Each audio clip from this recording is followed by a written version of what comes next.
IRP is produced following an open, transparent planning process through which all relevant resources are investigated. The resources considered include supply-side resources such as power plants and renewable resources, as well as demand-side resources or programs to modify customer loads such as demand response program, the Energy Smart Energy Efficiency Program, and energy storage. The goal of the IRP is to identify the optimal set of resources to meet the current and future electric service needs of the city at the lowest cost to customers and E&O in a manner consistent with the public interest and the council's energy policy goals. The expected combination of cost, reliability, risk, and uncertainty are all considered in this process. In this initial public meeting, the council advisors and Entergy will explain the purpose of the IRP process, timeline, and procedural schedule, the analysis performed in the IRP process, including the inputs and assumptions, and ways in which the public may participate in this proceeding. However, please keep in mind that this meeting is being held pursuant to City Code Section 158-431B, and as such, while the council desires the public to be heard in this matter, no parts of the statements made or evidence adduced at this hearing shall in legal terms form, and such matters shall not form, the basis of any council decision in a contested proceeding. No member of the public who submits comments here today as a member of the public and not as a party of record shall be compelled to submit to cross-examination under an instanter subpoena. The council advisors will provide an overview of the IRP process, followed by Entergy's overview of the IRP's planning analysis, inputs, and assumptions. Then there will be a 20-minute recess to receive comment or questions regarding the information presented today. Keep in mind, only written public comment will be allowed. Therefore, I ask that those who wish to submit a comment, please fill out an e-public comment form located on the City Council's webpage at council.nola.gov/meetings. You can then select the meeting on the calendar you wish to comment, and your name will be called in the order in which it was submitted. Council members and members of the public will be able to view this meeting via the council's website and rebroadcast on Channel 6. Thank you very much. And Vic, you can proceed with your first presentation. Thank you, Bobby. Can we get the slides up? Then that would be, there we go. All right. Good afternoon. I'm Vic Prep. I'm with the Legend Consulting Group, who are technical advisors to the City Council. And I'm pleased today to represent the advisors for the council and to kick off our 2021 IRP process. This is the fourth of the triennial integrated resource plans that are done by Entergy New Orleans. And they are getting even more interesting as each one goes and more important. So if we could, next slide, please. Bobby had covered these. These will be our topics today. We'll go over the purpose. I will provide a little bit of the genesis, the IRP regulations or rules, and how they govern the process, a quick overview of the process, the timeline and schedule. And then I will turn the details over to Mr. Keith Wood of Entergy New Orleans, who will give us some more information on the process itself, inputs, assumptions, and whatever. And at which time I will return to discuss the ways in which you all can participate in this proceeding. Next slide, please. The resolutions and motions that govern the process.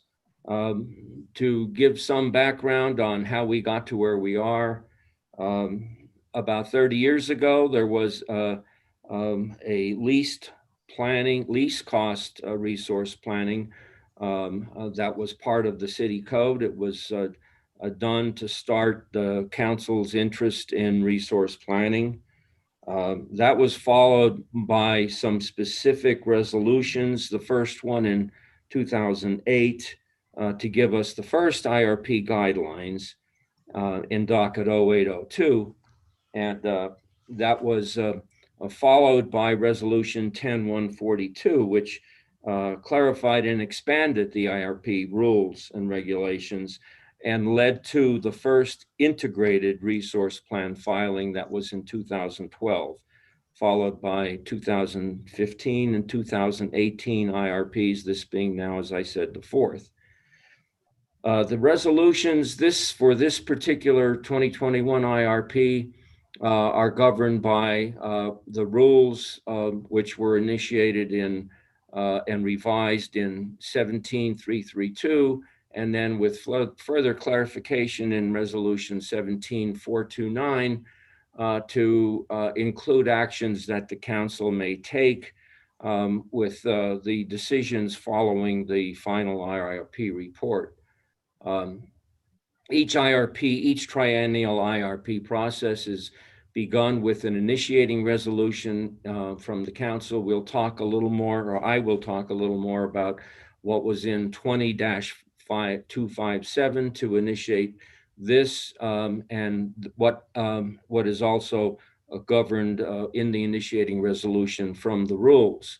And one more specific motion that is related to this particular IRP, motion 2269, indicated the council's desire to retain an independent consultant to perform a demand-side management study.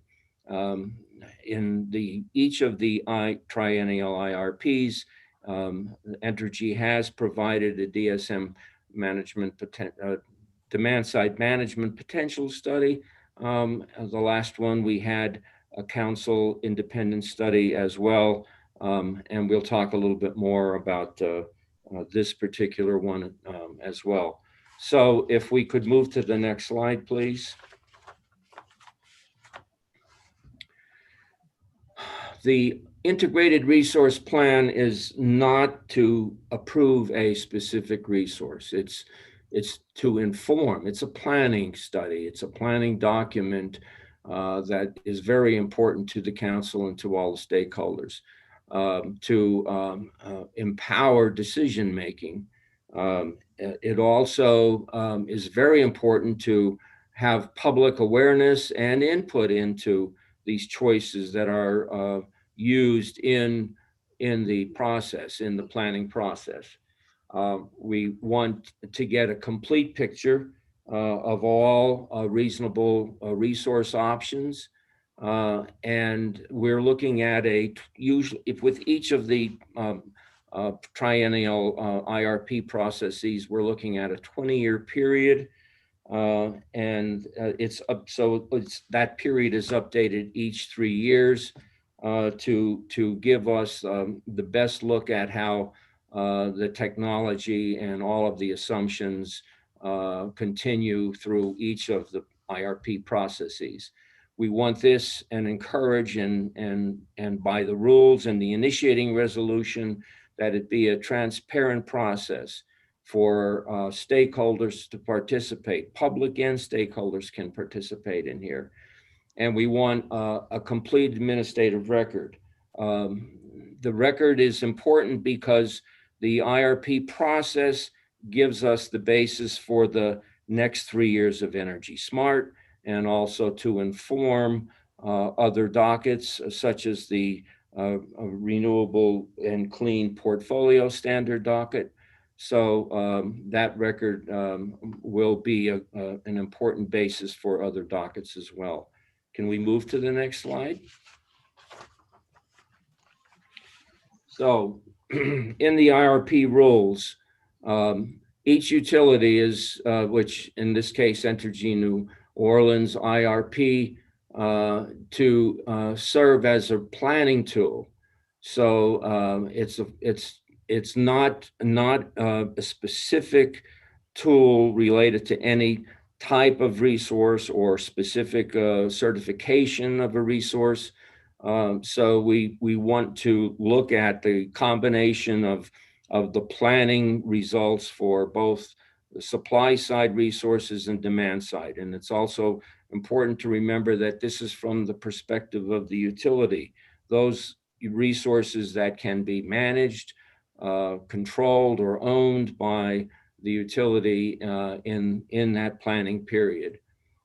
So we'll go back to specific quotes from the initiating resolutions 332 and 429, which did further clarification. An IRP process is the broad analytical framework and not a vehicle for the consideration of specific assets. Those specific assets will be considered by the council on a case-by-case basis. So if we take a look at the initiating resolution 2020-257 for this IRP, some of the very important parts of that were to address the IRP process, the specific timeline for this IRP, to be specific about the intervener and public participation, and the policy objectives. Policy objectives in this IRP are in optimizing the resource portfolios, and also in terms of the scorecard, where we will evaluate the optimized portfolios. The council's policy objectives are reflected, as we will find out in a minute or two from my presentation, and also from Keith Wood's presentation for Eno, will be reflected in the strategies that are used in the IRP process itself as part of the input. Could we switch to the next slide? What we have is a three-part process. Part one being the inputs into the IRP process, part two, the utility modeling itself, and part three, the evaluation of the results. On the input side, there are a series of very important inputs which are spelled out here. On the demand side, resource options, we do have the motion 2269, which has the council's interest in a second DSM study. We will have a considerable amount of data to use and look at on the range of data on the input side for the demand side. We have the load forecasts, capacity and energy forecasts, fuel and emissions price forecasts, all of which are in a input sector that we don't particularly manage, except perhaps in selecting some of the or pre-screening some of the options on the resource side. On the lower part of this slide on the inputs are the planning strategies, which we can then use to say within the council's control, or what we want to use as constraints in the process. We will identify those in the technical meetings, which I'll speak of in a moment. All of those inputs collectively go into the modeling. And this is a very mature set of resource modeling that Entergy uses. And the constraints, as I'd mentioned, are what we envision for the planning scenarios and what we define as the planning strategies. So there will be several selections and several optimizations to pull the resources, supply and demand together. And we'll hear more about that from Keith Wood in his presentation. On the results evaluation side, we will optimize, and with the constraints, as I'd mentioned, a series of portfolios. We will look at the sensitivity and what risks are involved in those portfolios. And then we'll have a ranking process we call the scorecard.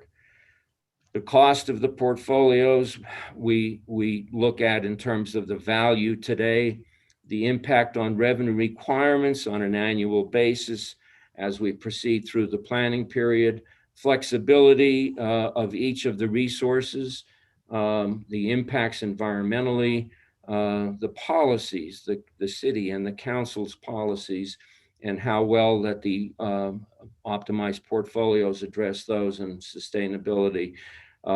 Part of the technical meetings will be to identify and solidify those metrics that we use in the scorecard ranking. Could we move to the next slide, please?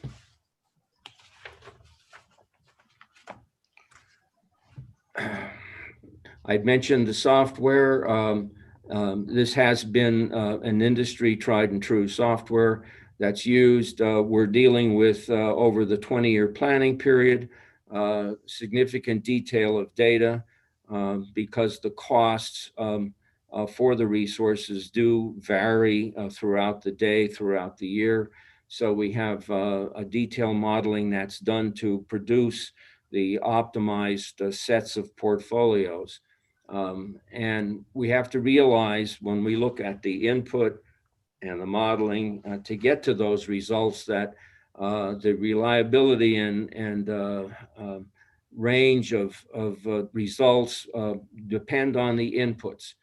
For example, the DSM potential studies have the possibility of depending on the assumptions and between the various measures that are used in that study to come up with a great deal of variance. So we have to look at the inputs, and that's why we take specific care to identify the range in both the planning scenarios and other inputs in the forecast and those that we are using in the strategies. To get those inputs, the important part of, I think, the IRP process that we have to remember is that the inputs would vary from the perspective of the advisors, the ENO, the stakeholders who are involved, the interveners. So we have a range of opinions, a range of perspectives. We try to pull those together. We're not trying to be specific in the future, but we want to be able to encompass the entire possibility of what might be over the planning period for our optimized portfolios. So the mechanics of doing that are from technical meetings. We have a series of technical meetings in the IRP process. They're the platform, the foundation or backbone, if you will, by which all of these inputs, which may differ, are exchanged, discussed, and finally we use whatever consensus we have and whatever variation that we can contain in the process to come up with our portfolios. Let's move to the next slide, please. These technical meetings, we've had a series of 4 to 5 technical meetings in each of the IRP processes. The first technical meeting, I mentioned the scenarios, our future forecasts and the strategies, those that we want to use as constraints with the resources. Those will be discussed. That meeting will take place in 2 months or so in December. We will discuss what the initiating resolution and the rules require, and that is a reference and any alternative scenarios, how we describe the future, and on the strategies, a least cost or a reference strategy that ENO proposes, and we will include policy strategies, as similar to the DSM policy strategy of the council, and from the RCPS, or Resource and Clean Portfolio Standard Docket, Renewable and Clean Portfolio Standard Docket, the strategies that would reflect those council policies. Followed by that, in a few months in March, we'll have technical meeting number 2 to see what consensus we can arrive at. We'd encourage the interveners even before technical meeting 1, which is in December, to put priorities together if we can, and see where we might be able to come up with a consensus. If not, we do have provision by the rules and the initiating resolution to include a stakeholder look at the future in a planning scenario and a strategy as well. The third technical meeting then will be followed by several more months into mid next year in June. We will finalize the planning strategies and scenarios. We will finalize the IRP inputs. And this includes the DSM inputs on an hour-by-hour basis into the modeling. We will have a discussion of the metrics that will be used in the scorecard evaluation. Then following that, and toward the end of next year in November, we'll have technical meeting 4, where at that point we can review the optimized portfolios. They could be as few as 6 or 8, but they could be as many as 15 or more, as we had in the last IRP process.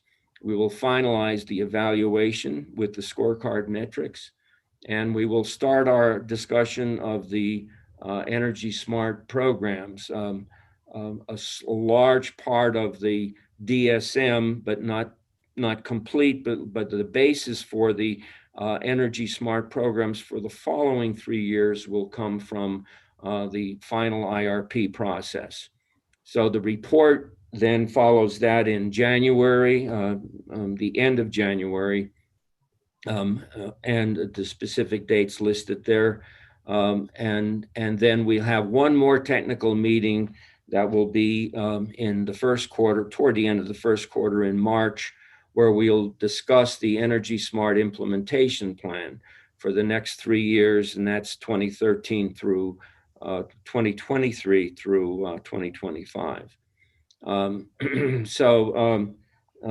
We need to recognize that that there may be, because of any number of factors, these technical meetings will be in this sequence, but they might slide a little bit.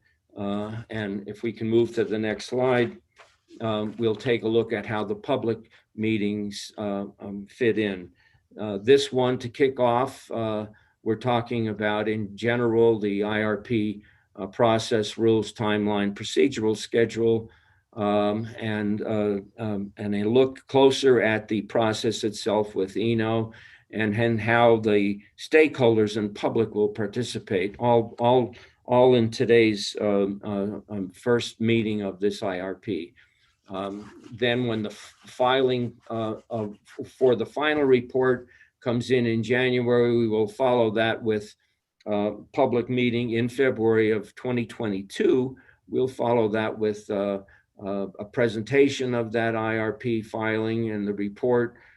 Public comment will be included in that meeting, and then we will allow 30 days for questions and answers and further digestion of what we want the council to consider in this, with public meeting number 3.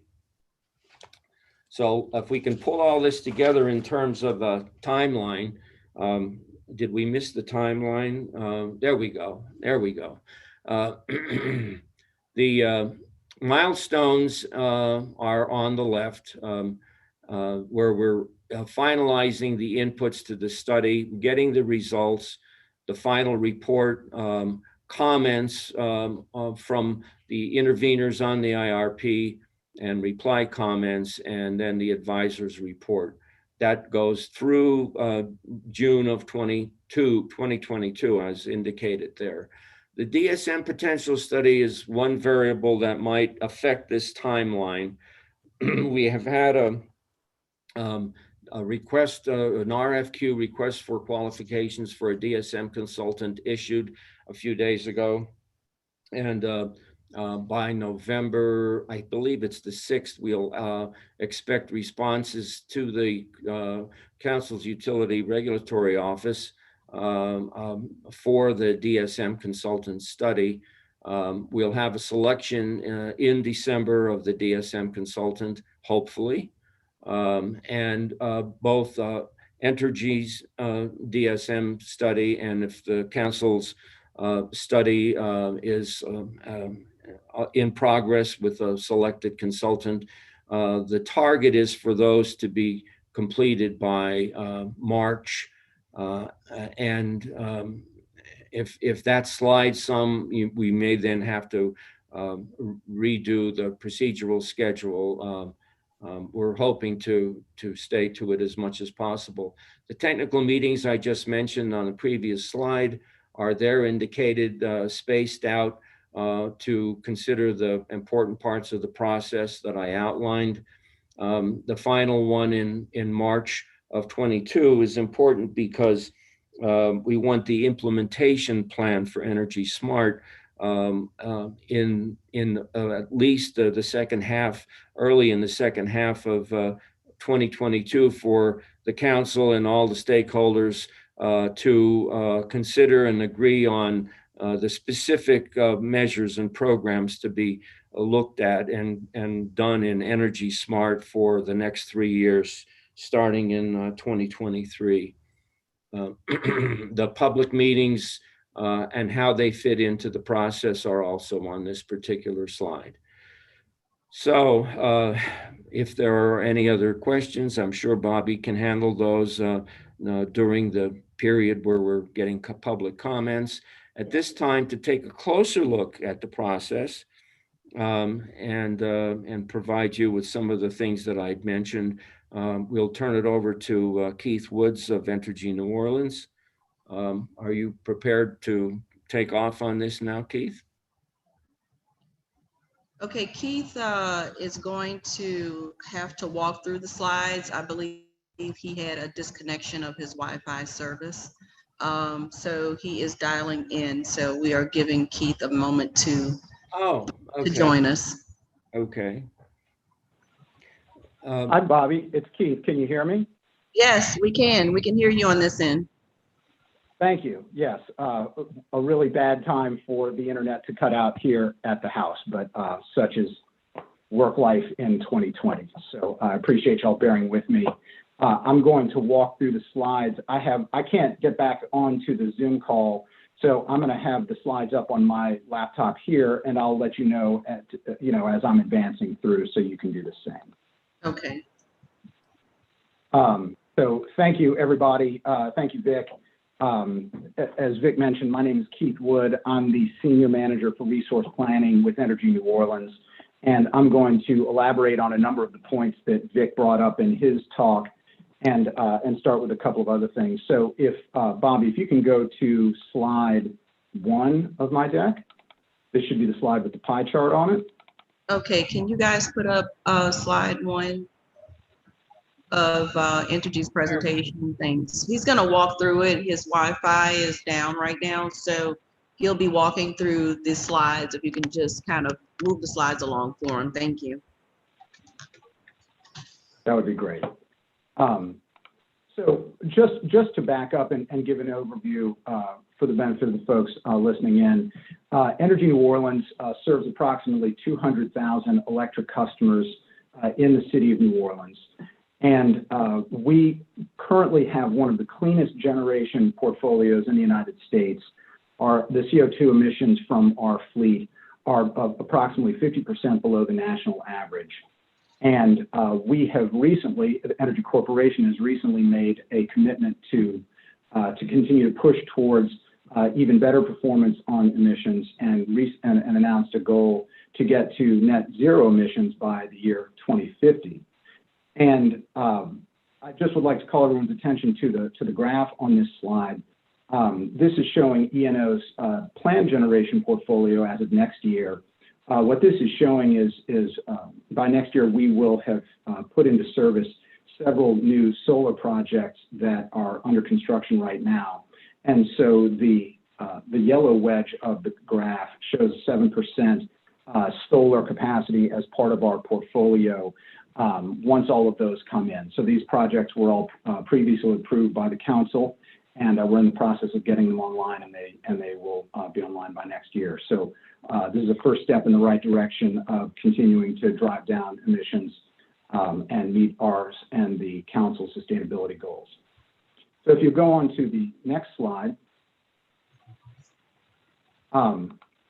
Energy New Orleans, as well as the other energy operating companies, are members of the Mid-Continent Independent System Operator. This is a regional transmission organization.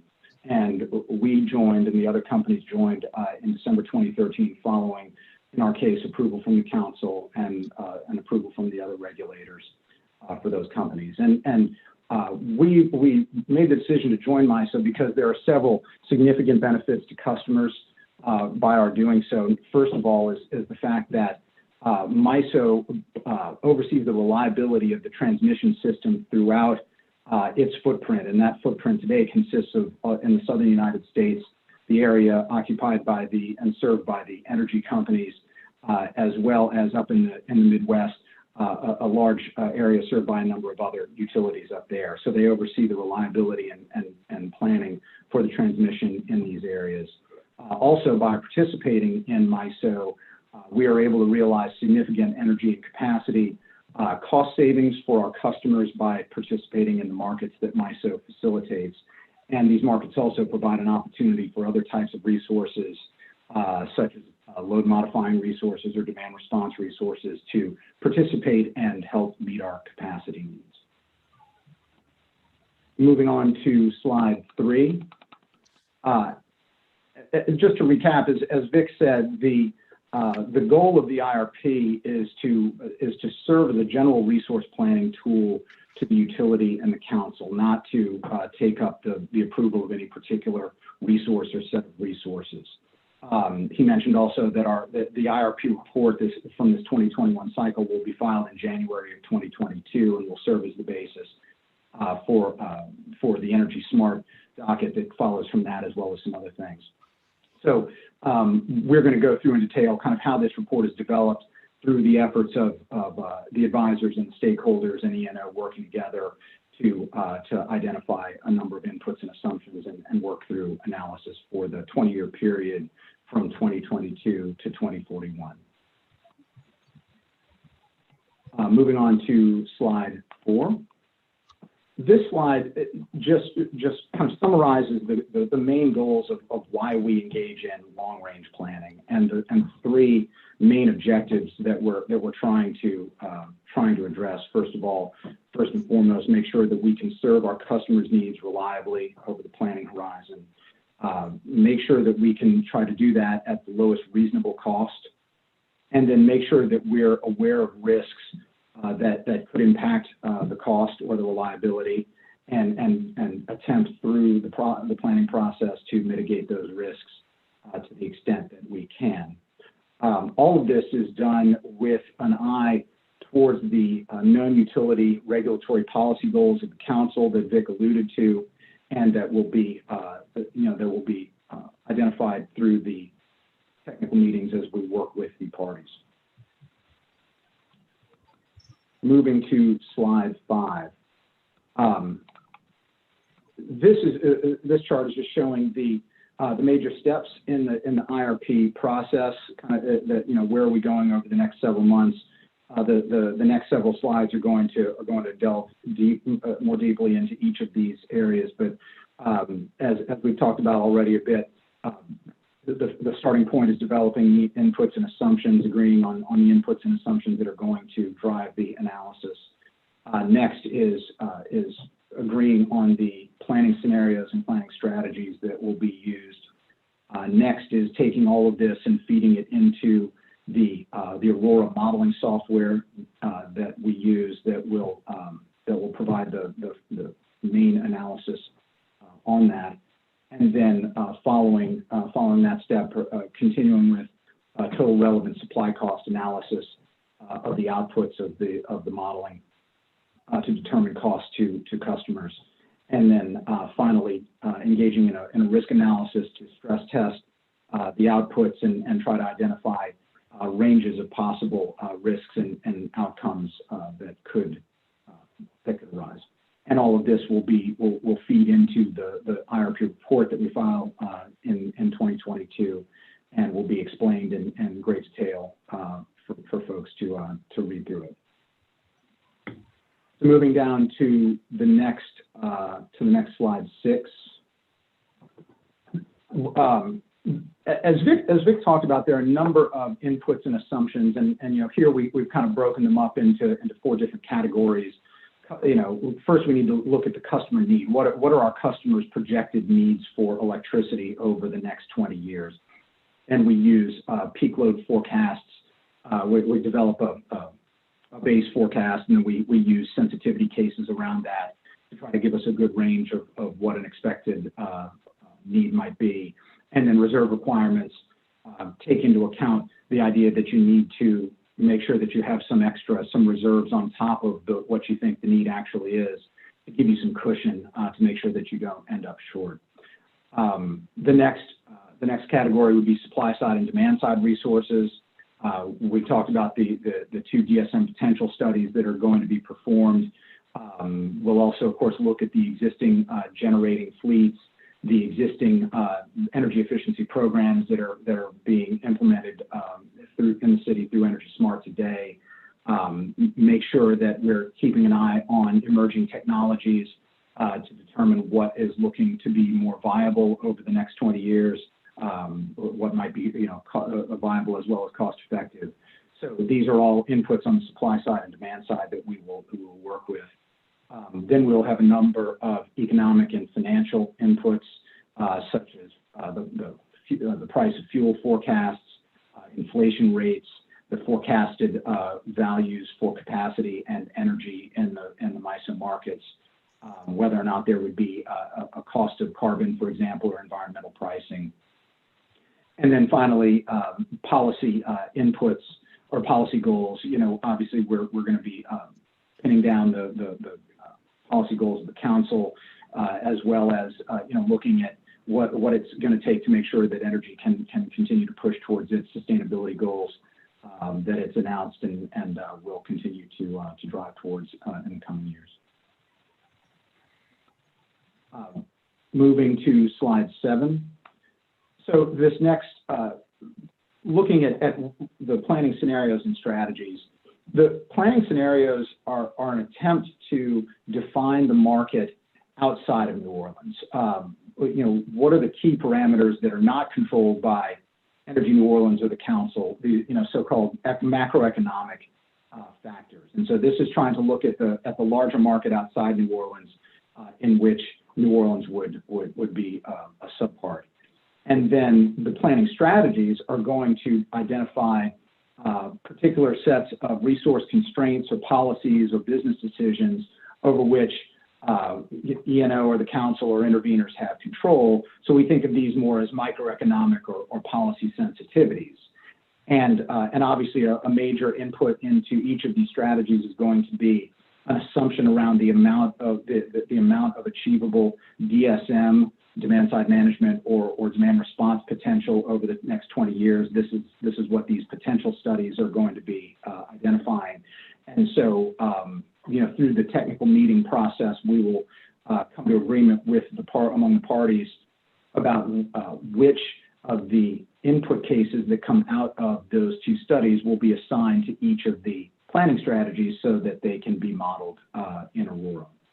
And so the best way to think of this is that each scenario is going to be combined with each strategy to result in one optimized resource portfolio. So in a scenario or in a situation where you have 3 scenarios and 2 strategies, 3 times 2 would give you 6 total portfolios, optimized portfolios that would result there. In the 2018 IRP cycle, we wound up agreeing to a total of 3 planning scenarios and 5 planning strategies.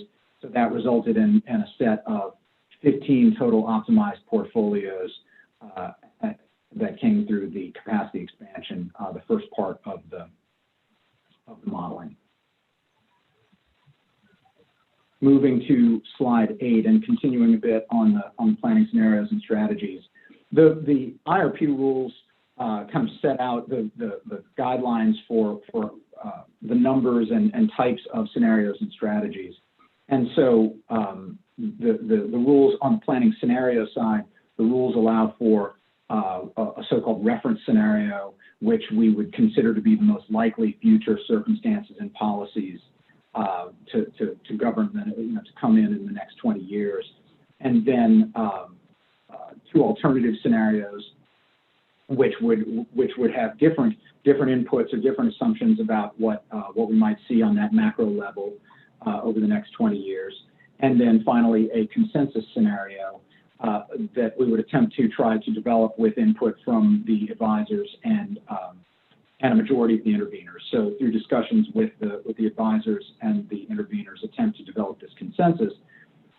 And if we can't come to a consensus on what the 4th scenario would look like, then the rules allow for the interveners to work among themselves to identify the parameters for that intervener scenario, which would be used in that case.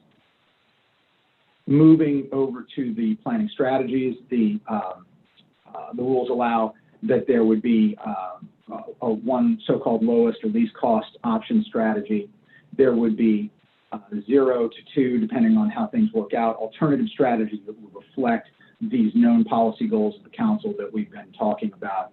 And then finally, a consensus strategy. Again, we would engage in discussions among all the parties, attempting to develop a consensus for that 4th strategy. And if consensus was not possible because parties had, particularly differing views about the way that the inputs or the whole thing should be set up, then again, the interveners have the right under the rules to work among themselves to identify the parameters for a planning strategy. Moving to slide 9.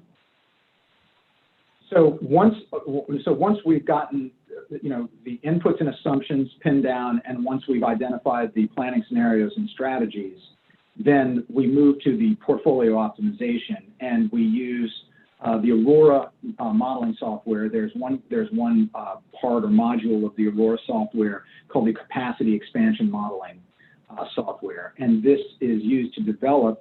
You program in all of those inputs and assumptions and those various macro level and micro level scenarios and strategies, and the capacity expansion software develops resource portfolios, attempts to select what it considers to be the optimal selection of supply and demand side resources that would most economically serve the customer's needs over the 20-year planning horizon. So in the case where you have 4 scenarios and 4 planning strategies, for example, you would have a total of 16 optimized portfolios that would result from this capacity expansion modeling. And so if we move down to the next slide, once the set of portfolios is produced, then we're going to have another technical meeting at that point, and the results of the capacity expansion are going to be shared among the parties for discussion and review. And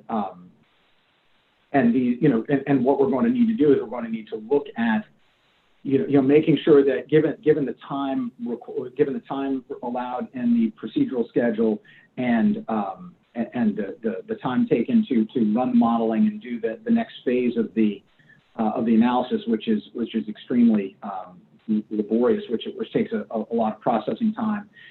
We need to try to look at the portfolios and come to agreement on a representative subset of the portfolios that would be carried through the later phases of the total relevant supply cost analysis.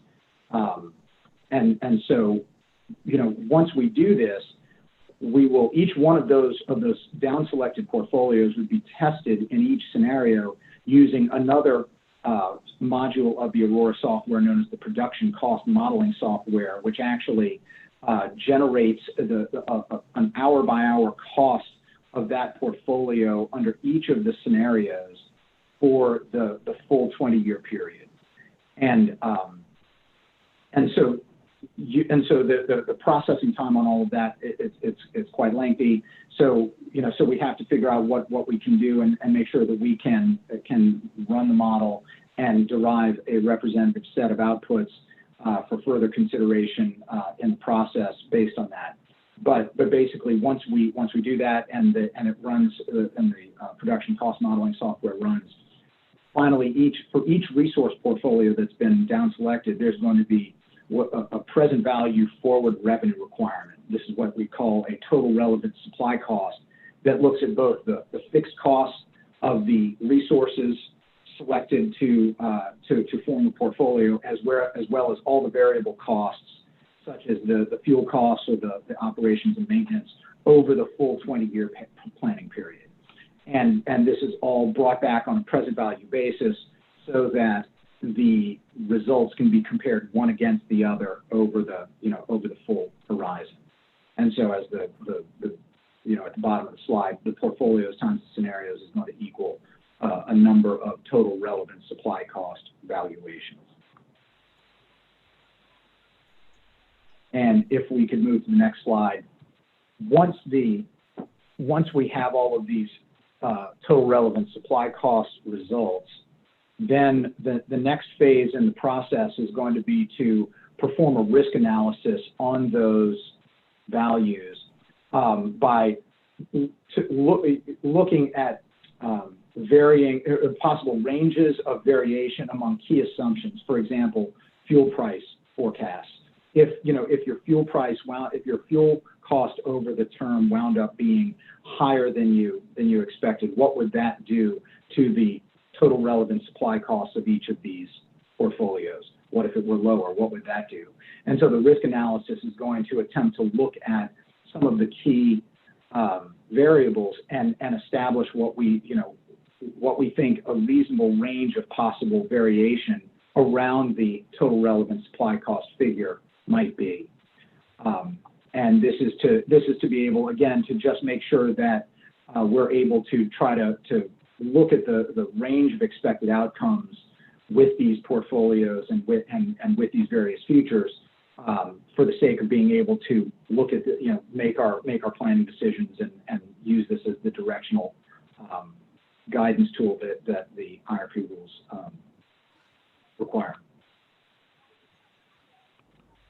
And then I think this is my last slide. So once we have performed all of that analysis, and this will have gone through obviously months of technical meetings and discussion amongst the parties and the processing time and et cetera, then we're going to put together all of the results into an IRP report for filing. And this report includes a number of sections and supporting analysis and appendices, and under the rules, we're going to obviously include all the optimized portfolios and this cost risk analysis that I've talked about. There's going to be a policy scorecard, which is a matrix of qualitative and quantitative metrics that will assist the council in thinking about the outputs of the process and help us in trying to understand what some of the range of the outputs is. Another aspect that's required under the rules is a so-called distributed energy resource integration report, which would be a description of the steps that and the progress that ENO is making towards being able to implement the IT systems and the training necessary to be able to evaluate the integration of DERs into the distribution grid, distributed energy resources into the distribution grid. So in the 2018 IRP report, we had a section that described our efforts to modernize the grid and to deploy technology that will help us there. And we will update that report in the next IRP with the progress we've made and further developments on that front. And then finally, the report will also include an action plan, timeline, and plan of the steps that we're proposing to take as a result of the IRP for subsequent dockets and other aspects. And so with that, that is my last slide. So I think I'm going to turn it back over to Vic, who's going to wrap up his presentation at this point.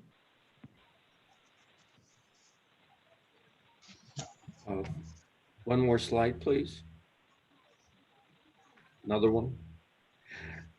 Okay. If there's one takeaway from all of the numbers, times, all of the detail that came into the presentation today, that key takeaway is that you can and are very much encouraged to participate in this process. You can participate as an intervener, as an interested person, or simply as a member of the public interested in the planning process and what might be the future in terms of the resource plan.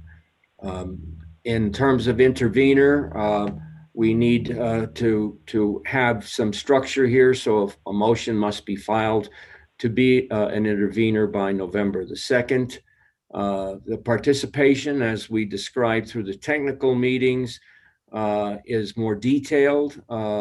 You will have that official status, be able to participate in each one of those technical meetings, be involved in the detailed review of the analysis, and to file written comments to the council in the docket. An interested person will notify the Curo office, and as that status, you will have real-time monitoring of the process and receive all copies of the filings, notices, and whatever. Be able to participate as such in the public meetings and provide verbal comments to Entergy New Orleans and the council. And as a member of the public, you can also participate in public meetings and provide verbal comments. The guidelines on participation in the IRP rules, Section 9 states that the IRP process shall include the opportunity for interveners to participate in the concurrent development of inputs and assumptions for the major components of the IRP in collaboration with the utility. Very important statement. And in the initiating resolution, parties can schedule additional meetings among themselves. In the 2012 IRP, we had a DSM working group with 8 meetings. So these are guidelines, and to whatever extent that they may be needed or got requested by part of the interveners or stakeholders, we will accommodate that. The other important part of this, besides participating in the way I just described, is that there is a formal discovery period, which started with the initiating resolution, and will go into May of 2022. So really toward the end of the entire IRP process. So I think that the channels for participation, the guidelines are specific enough, and as I said, as a key takeaway, I would encourage a participation in whatever form that your group or yourself feels that would be very much of interest to you, to make this an IRP process that is really important considerations for the council to follow into the other dockets and whatever have you. At that point, I will turn it over to Bobby, who can solicit comments and finish our virtual public meeting here for for today. All right, thank you, Vic. Thank you, Keith and Vic. Those were two very informative presentations. And right now, what we're going to do is we're going to take a brief 20-minute recess so that we can collect questions and comments from the public. And I will be back in 20 minutes, give or take, so that, hey, Keith, so that we can read all of those questions and comments, and we will give the council advisors as well as Entergy an opportunity to respond to those questions and comments. So thank you, and we'll take a quick 20-minute recess.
All right, we're back from our 20-minute recess, and what I'm going to do now is read into this meeting all of the comments and questions we've received thus far.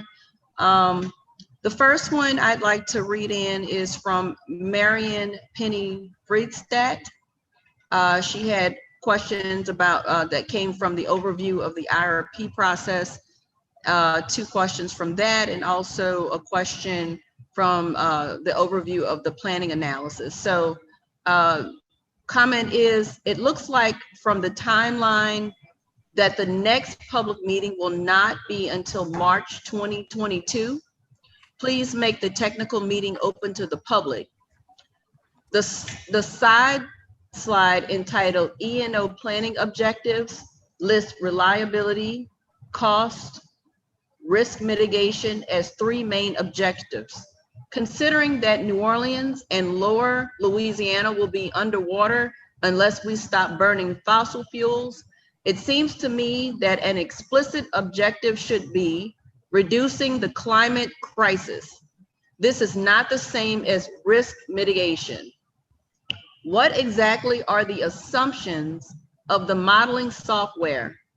Do the models incorporate changes due to the climate crisis, such as rising sea levels, increasing ambient temperatures, increasing precipitation, increasing severity of storms?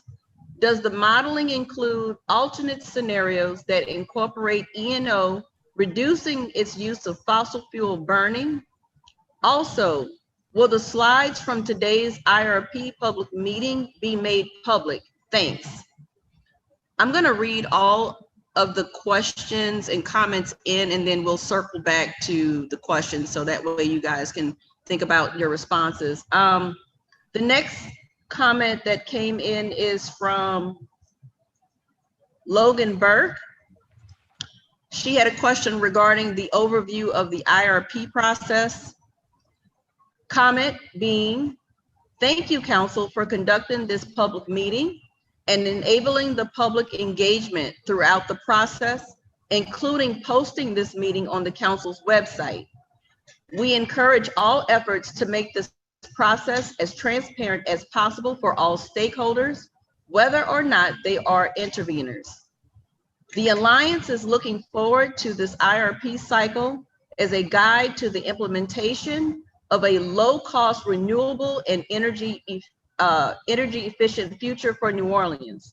We are optimistic that this cycle of IRP will guide the next steps towards affordable and realistic climate action. 2 questions for Entergy. Slide 1 displays E&O's planned generation portfolio. Is this in terms of capacity? The second question from Alliance would be, does the fuel mix on slide 1 mean 58% of either capacity or energy in 2021 expected to be from gas? So does the fuel mix on slide 1 mean 58% of either capacity or energy in 2021 expected to be from gas? Next comment is from Andy Kowalski. He had a question about the overview of the planning analysis. Comment being, thanks for the overview of the IRP process. In terms of transparency, it would be best if there were a presentation that was more focused on the overall benefits to ratepayers in New Orleans related to the IRP process and what benefits good planning can yield for ratepayers. Not everyone engages on the level of the advisors in Entergy New Orleans on this topic. My second comment relates to inputs, and specifically, what, if any, inputs are being considered related to the recently concluded MTEP futures process with MISO? Additionally, any opportunities where transmission expansion can lead to greater access of affordable energy resources throughout MISO or relieve grid congestion. These could be important aspects of informing a least cost portfolio of resources. And there are IRPs in other states that consider transmission infrastructure as part of their scope. Thank you. We just received one more comment from, hold on 1 minute. We're about to pull that comment up.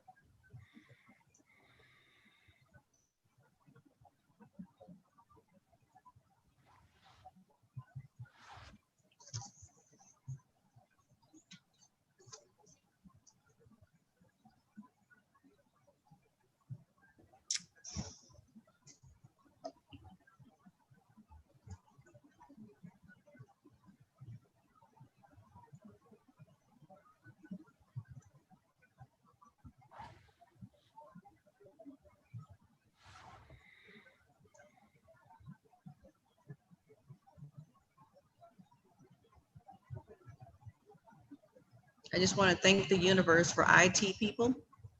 We need you.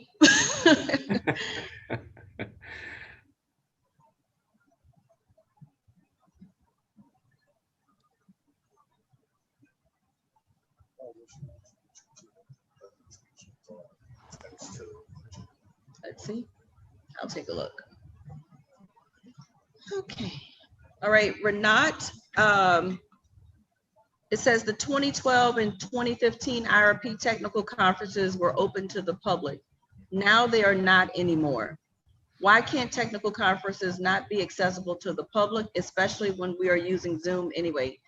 This would be a more democratic procedure. Okay, so what I'm gonna do from this point, that was our last comment that came in. I'm gonna scroll back up to Marion Penny. Did anyone, I didn't know if she had two questions on the overview of the process and one relative to the analysis. Would any of the advisors want to respond to that first? I believe, I'm trying to recall as you read her comment. You need me to, I could repeat the questions. Do you need me to repeat the question? I believe it was how we recognize the importance of flooding, of environmental, of storms, of whether we're able to, in one way or another, and mechanically include those into the IRP. We have a forecast that is part of three, I'm not sure what number we'll end up with, but planning scenarios. So we have what a reference and then and other planning scenarios, to the extent that something very dramatic could be included in there. I think would have to depend on the discussion with all parties, with Entergy, among all of the advisors, the council itself, and how we might be able to put that into a scenario that is functionally possible to run through the optimization, and on it. It's usually, as Keith mentioned, on an hour-by-hour basis. So on an overall, I have concerns, at least immediately, of how we could implement those into either an IRP scenario or in some way, perhaps in a scorecard evaluation. We do try to recognize sustainability and I suppose resilience in some way, at least in the scorecard. But at the moment, I can't just put a specific response to Marianne. Is it Marianne? I'm sorry. But maybe Keith or some of the other council advisors might have a way that we could respond to her concern. Yeah, I think one of the things as you mentioned, when we are creating the planning scenarios, or what we're trying to do is model different possible futures, and whatever inputs the software will accept, and Keith and Vic are much better experts at what the software will actually accept than I am. But we certainly have in the past put things like a cost of carbon being imposed as one of the future scenarios, build those into one of the models. And that, while that doesn't model kind of the cost to society of climate damage, it is a way of creating a future where carbon is a more, carbon emitting resources are a more expensive resource.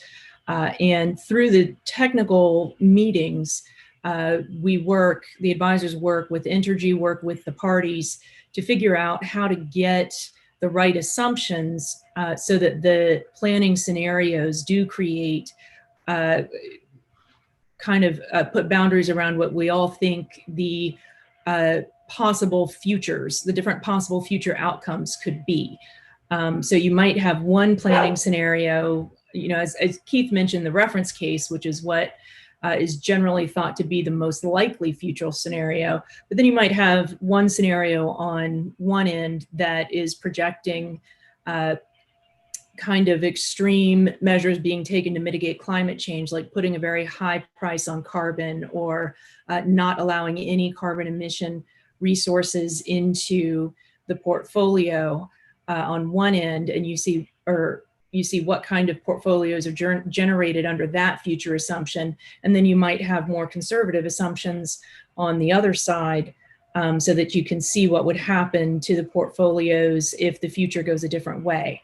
And so the idea is to try to work together with the interveners and the utility and the council's advisors and everybody's technical experts to get a modeling inputs created that everyone is satisfied kind of brackets all the possible futures that we could see happening, so that then we take the planning strategies, and some of those planning strategies very explicitly must incorporate council policies. So for example, the council is currently considering adopting a renewable and clean portfolio standard. And what has been proposed to the council is to reach net zero emissions by 2040 and zero emissions, having no carbon emitting resources in the portfolio by 2050. So at least one of the planning strategy, if the council does pass that, at least one of the planning strategies that would be put through the model would be portfolios that meet those targets. So, it's a little bit difficult to say, we can't really model sea rise and flooding and things like that, but we do have the ability to try to make sure that the modeling takes into account and looks at different options for moving in the direction of a cleaner portfolio and what that looks like. So I don't know if anyone from Entergy wanted to respond to that question as well. I was going to turn it over to Entergy. Yeah, Emma, I think you summed it up, and I would just add that yes, the way that the strategies are set up and the whole idea of trying to capture the known policy goals in particular strategies, I think is getting at part of what the questioner was asking, the commenter was asking.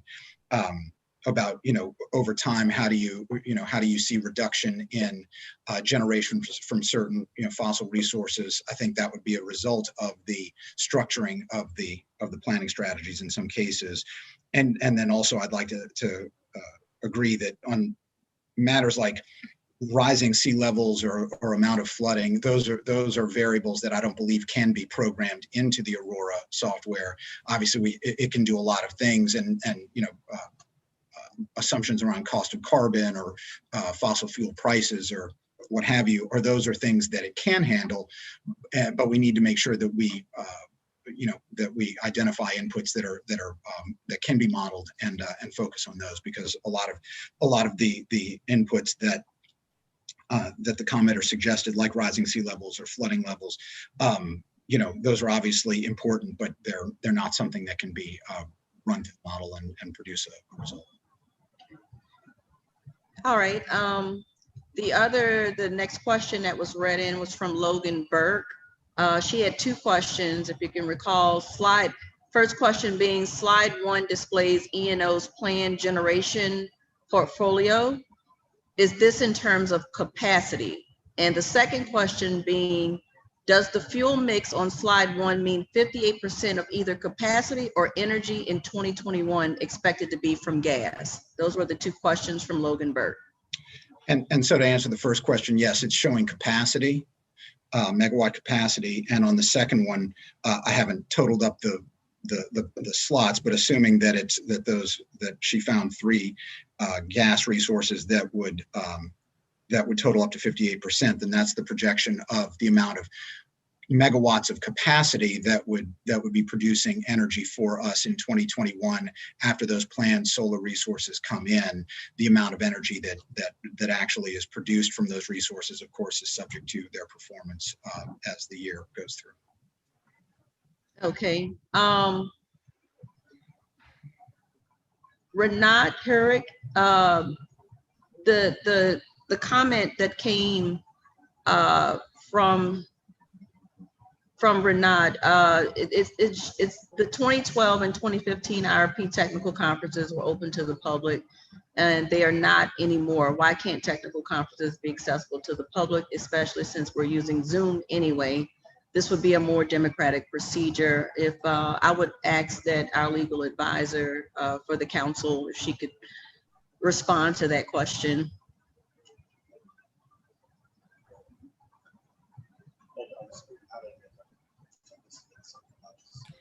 I don't believe it was any intention to keep the public out of the meetings or have those meetings not be transparent.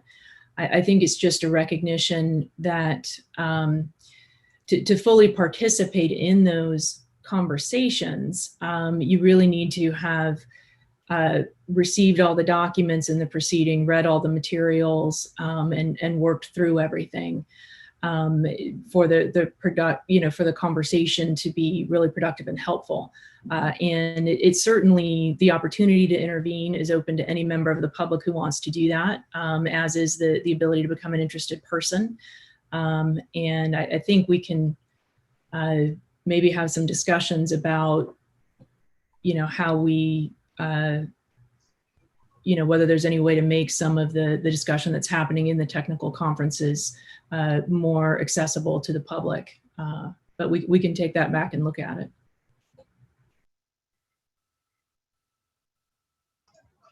Okay, thank you, Emma. I believe we have one more question or comment. So if you guys could just pause for a second here, we'll pull that one up as well.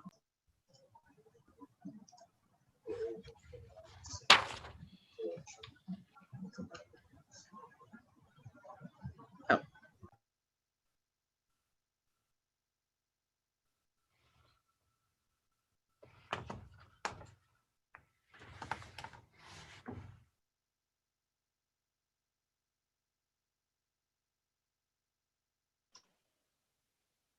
Bobby, if you're talking to us, you're on mute. Oh, sorry about that. Pardon me. That was just a correction. The last entry we received was a correction from a previous question from Renat. She said that she meant to say 2012 and 2015 IRPs were open to the public. So she was just correcting the years and that she submitted previously. I believe that's all of the questions and comments that we have received here today. Did anyone have someone to say before? Yeah, Bobby, I thought we had a question from Andy as well that we didn't hit on. Okay, I will read back Andy's because I definitely don't want to miss. He was the, let's see, I'm going to read back Andy Kowalski's entry. He said, thanks for the overview of the IRP process. In terms of transparency, it would be best if there was a presentation that was more focused on the overall benefits to ratepayers in New Orleans related to the IRP process and what benefits good planning can yield for ratepayers. Not everyone engages on the level of the advisors and Entergy New Orleans on this topic. My second comment relates to inputs and specifically what, if any, inputs are being considered related to the recently concluded MTEP futures process with MISO. Additionally, any opportunities where transmission expansion can lead to greater access of affordable energy resources throughout MISO or relieve grid congestion. These could be important aspects of informing a least cost portfolio of resources, and there are IRPs in other states that consider transmission infrastructure as part of their scope. Did anyone want to respond to that comment in question? Yeah, I can comment a little bit. Okay. Just, and we certainly, Andy, will take the note on including more about the benefits to ratepayers in future presentations. I think it is important for the public to understand this is part of the planning process that goes into what resources the utility is going to use to supply you with electricity in the future. And it, having as many voices as we can at the table really makes sure that all of the available options are being considered. There are, of course, electrical engineering constraints and the like, but we really do want to make sure that, as new technologies are coming onto the market, as new things are becoming commercially viable, as new options are created, that we have everyone at the table so that, those options can be brought to the utility's attention and so that they can be weighed and evaluated and, considered alongside with all of the traditional utility options. So, having public participation in this process, whether, people only have can only make the time commitment to show up at the council meeting and give oral comments for a couple of minutes, or whether folks actually have the time to commit to really kind of taking a deep dive into this process with the utility and the council's advisors to, really get your arms around what we're looking at and provide us with the thoughts of the public. That's really helpful. So, there is a lot of value to ratepayers in having an integrated resource plan. It makes sure that the utility is looking at all of the options that are available over the next 20 or 30 years and taking into account different possible future scenarios, that we're looking at what we think is the most likely future scenario, but we're also looking at, what other possible futures could be out there for us and, how these different portfolios would perform in all of those different futures. So that when the utility does make a decision to acquire a resource and it brings it before the council for the council to look at, this analysis has been done. And we know the utility has taken a good hard look at what's out there, and the council and the advisors and the stakeholders who've been participating understand what the utility's been seeing out there when they make these decisions. So it does bring a lot of value to ratepayers to have an integrated resource process. On the topic of transmission, a lot of the transmission planning process is done through the Mid-Continent Independent System Operator. And while the council participates in that process, as does the Louisiana Public Service Commission and the other regulators of the utilities, it's a region-wide process, and the outcome of those transmission planning decisions are determined kind of first at the ISO level, and then they submit it to the Federal Energy Regulatory Commission for approval of actual transmission projects that would be built and included in rates. And so, and Keith and Vic both understand that process. I think I could probably provide more information about it, but it's not a matter that's entirely within the council's hands. And so we have, kind of considered it. It's something we think about in the IRP process, but we don't typically model, building new large transmission projects because Any project like that would have to go through the Mid-Continent Independent System Operator process to begin with, even if we decided to proceed it, to try to proceed with it. But I don't know if Keith or Vic has anything to contribute on that. I just want to interject to just keep you guys aware that we do have to wrap this up at 3. I think we have another meeting in the chamber. So just, but if, of course, go ahead, Vic, Keith, if you have something quickly to say. Yeah, I'll just add real quick that adding to what Emma said, the MISO market is incorporated into the scenario build out. As far as anything specific around the MTEP futures, as inputs that Andy brought up, or other specific projects, as Emma alluded to, that I don't think that's necessarily, specifically incorporated into the, into the process. But, the MISO market that we operate within as a load serving entity, that certainly is taken into account.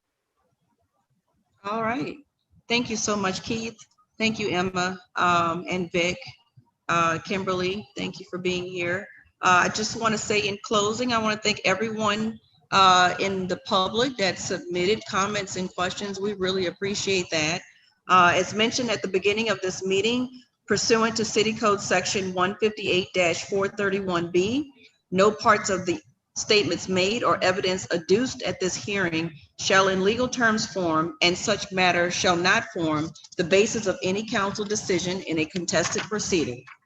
No member of the public who spoke or submitted comments here today as a member of the public and not as a party of record shall be compelled to submit to cross-examination under an instanter subpoena. Again, although your comments cannot in legal terms be considered to be part of the record of a contested case, the council is very interested in hearing the opinions of the public on this matter and in gaining a sense of where the priorities and interests of the community lie with respect to the integrated resource plan. We certainly appreciate all who participated here today and for tuning in today. I want to thank everyone for being here. I appreciate it. And this meeting is adjourned. Thank you.